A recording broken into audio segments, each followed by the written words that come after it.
Bienvenidos a Zona Hawks. Bienvenidos a vuestro canal sobre los Atlanta Hawks en español. Mi nombre es Arturo Díez y estamos aquí un día más, el día después del draft del 2026, con los dos picks que Atlanta ha conseguido finalmente. No ha habido traspasos de por medio, no ha habido nada extraño, nada diferente como el año pasado, simplemente dos picks directamente de primera ronda, y el del pick número 8 era esperable, el del pick número 23 es bastante sorprendente. Así que, una vez dicho esto, vamos a ir... no había puesto en el navegador esto, un segundo. Vamos a ir a verlo y como ya muchos sabréis, Kingston Flemings ha sido el pick número 8, el cuarto base, el base que quedaba libre, ¿no?, después de las elecciones de Clippers, de Nets y de los Kings.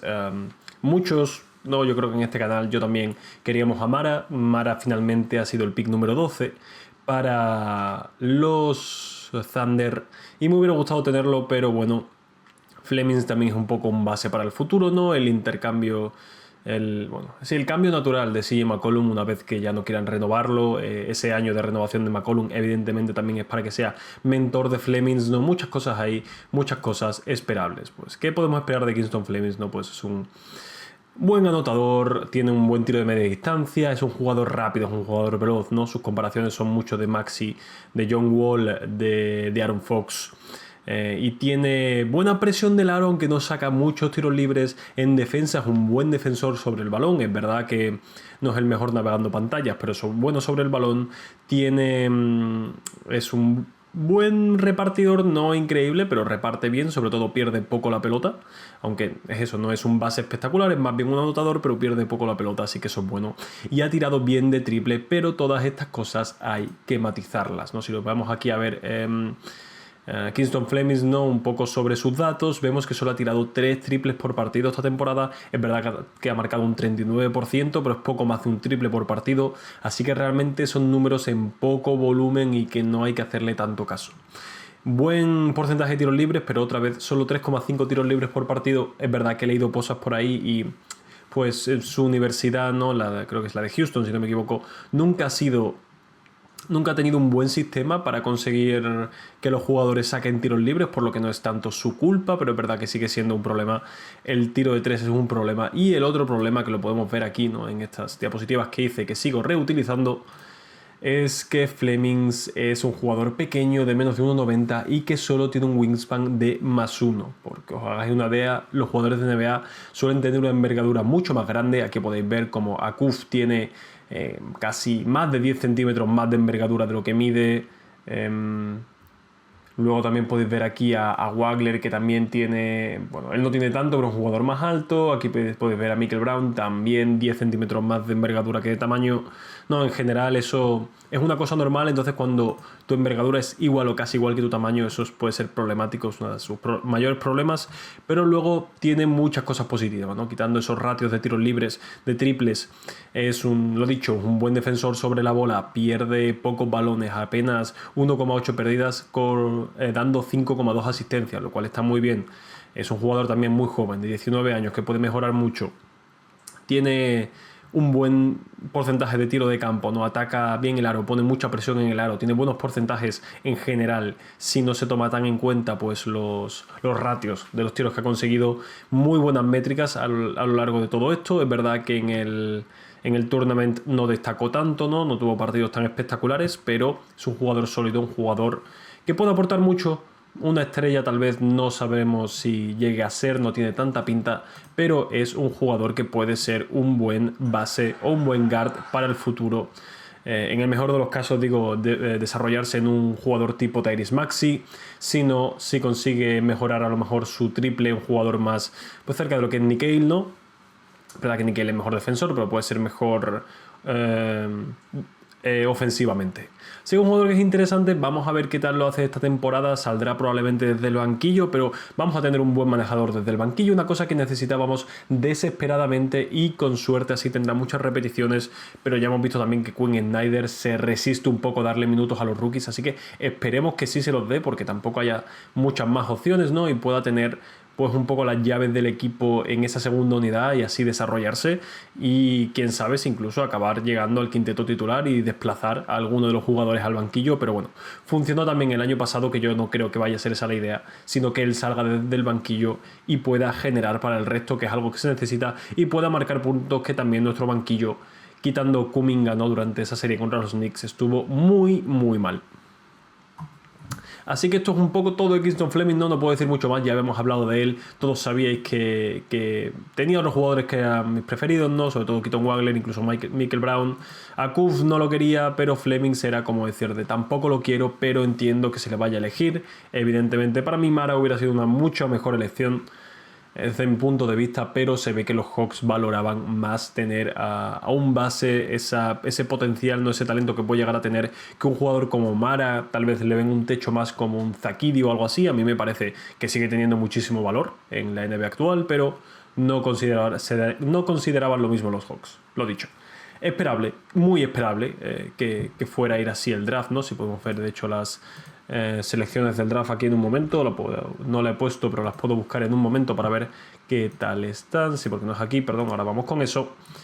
Era muy esperable que los 4 primeros, el orden era claro, ¿no? Divanza, Peterson, Booster, Wilson. Después Wagler era el mejor después de esos 4. Michael Brown probablemente iba a ir después. Los Kings, todo el mundo sabía que iban a ir a por Akuf, y eso nos dejaba a Kingston Flemings. A partir de ahí, elecciones un poco más diferentes, ¿no? Morris Johnson, un jugador que no iba a ir tan alto, pero la conexión con Michigan ahora mismo de los Mavericks, por tener al entrenador, tal vez le ha conectado un poco.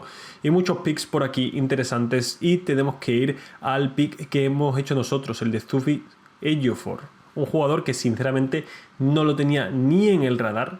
Una pena que jugadores como Quaintance o como Philon no se quedaron muy cerca de llegar a este pick de 23, no lo fueron finalmente. A lo mejor hubiera sido interesante draftear a un Cameron Carr o un Sergio de la Rea, pero es verdad que estás drafteando otro guard después de haber renovado a CJ McCollum, después de draftear a Kingston Flemings. Probablemente no iba a ver el campo o se hubiera ido a los Skyhawks. Así que hemos drafteado a Zubi Ejiofor con el pick número 23. Y para los que no sepáis, como yo, es como, ¿quién es este jugador?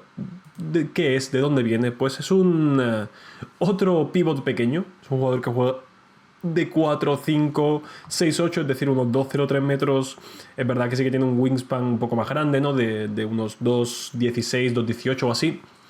Que es básicamente un anotador en el poste, es un buen defensor, es un jugador de mucha energía, de mucho motor, que se le dice, y bastante físico. Es un jugador más mayor, que tiene 22 años, ya si no me equivoco, que no es, bueno, jugador que se suele elegir, ¿no?, un poco más tarde para ver si puede contribuir directamente, aunque en los Hawks, y viendo un poco cómo es la plantilla, viendo que Hassan Ewell debería estar por delante suya, ¿no?, del año pasado, no creo que vaya a haber mucho el campo. Y evidentemente hay mucha gente que no está contenta, porque es ¿para qué queremos otro pivot pequeño cuando ya tenemos a Okongwu, ya tenemos al propio Asa, que también es un pivot, ¿no?, muy grande, es más grande que el resto, pero tampoco es tan grande, ¿no?, como para qué queremos un jugador así? Estoy un poco de acuerdo hasta cierto punto, pero bueno, veremos qué tal se desarrolla en la G-League. Puede ser tal vez un 4 interesante, pero seguimos en ese punto en el que tenemos muchos 4 en el equipo, que querríamos tal vez que Jalen Johnson pueda jugar de 3, pero ya sabemos que defensivamente Jalen no puede defender aleros, así que, o al menos no ha podido este año con su nivel de defensa, tal vez mejora, que no lo creo. Así que no me gusta demasiado, más porque eso, creo que se va a pasar todo el año en los Skyhawks. Es un jugador que tal vez tiene potencial, pero este año yo supongo que veremos más a Asa que a él, y veremos, ¿no? Un jugador que a mí no se me hace muy interesante, pero los Hawks han decidido confiar en él. Lo dicho, otros jugadores que es bueno defensivamente, no mejor que Asa, que Asa es un jugador un poco más ofensivo al final, que puede jugar el 4 y el 5, pero que no tira, por lo que no da spacing, como sí que lo da Asa, y que es más pequeño incluso, por lo que no nos da demasiada diferencia de cara a un pívot desde el banquillo. Así que os lo estoy haciendo un poco más dulce, pero no me gusta la elección, la verdad. No creo que vaya a ser un jugador que vaya a conseguir mucho, y se pisa con el pick que hicimos el año pasado en el mismo lugar, por lo que es como, ¿a cuál vas a jugar o no vas a jugar a ninguno de ellos? Pues bueno, está ahí. Me hubiera gustado más, ya que estás a estas alturas, intentar buscar otro jugador más interesante. A mí no me parece que tenga interés. porque no es un perfil que nos falte, es un perfil de hecho que te sobra en cierta parte. Es verdad que él no es más tirador, es más bruiser, pero no es un jugador que ahora mismo su estilo de juego a día de hoy destaque mucho en la NBA. Entonces, no sé, el draftear a un jugador que es el próximo Humanimal, no me sale el nombre, pero bueno, el jugador este de los Nuggets, ¿no? Que como que solo era muy físico y tal, ese perfil de jugador que juega en el aro y poco más, no me gusta, pero es lo que hay. No tengo mucho más que decir, la verdad, quiero hacerlo rápido, digo, no estoy demasiado contento, la gente dice que está bien, a mí Kingston Flemings no me acaba de interesar, pero esperemos que vaya bien, esperemos que pueda desarrollarse bien y tener un papel importante este año, aunque sea saliendo desde el banquillo. Lo de Zubi yo creo que se va a pasar el año en la G-League, así que tampoco va a haber que preocuparse mucho por él y vamos a ver cuáles son las decisiones. Pero evidentemente los Hawks no han terminado, quedan muchas cosas que hacer, tienen todavía que renovar a jugadores, tienen todavía que probablemente hacer algún traspaso más, tienen que rellenar esa posición de pivot suplente probablemente, porque no creo que Asa vaya a serlo, ya sea con Landale, ya sea con un traspaso. Y de todo ello porque, como lo dicho, lo importante que los Thunder se han llevado a Daimara, el mercado de los pivots podría ponerse muy interesante, así que nos vemos el domingo hablando un poco de todo lo que pueda haber de cara a la agencia libre y todas las novedades y todos los rumores que vengan evidentemente de los Hawks. Muchas gracias y nos vemos el domingo. Adiós.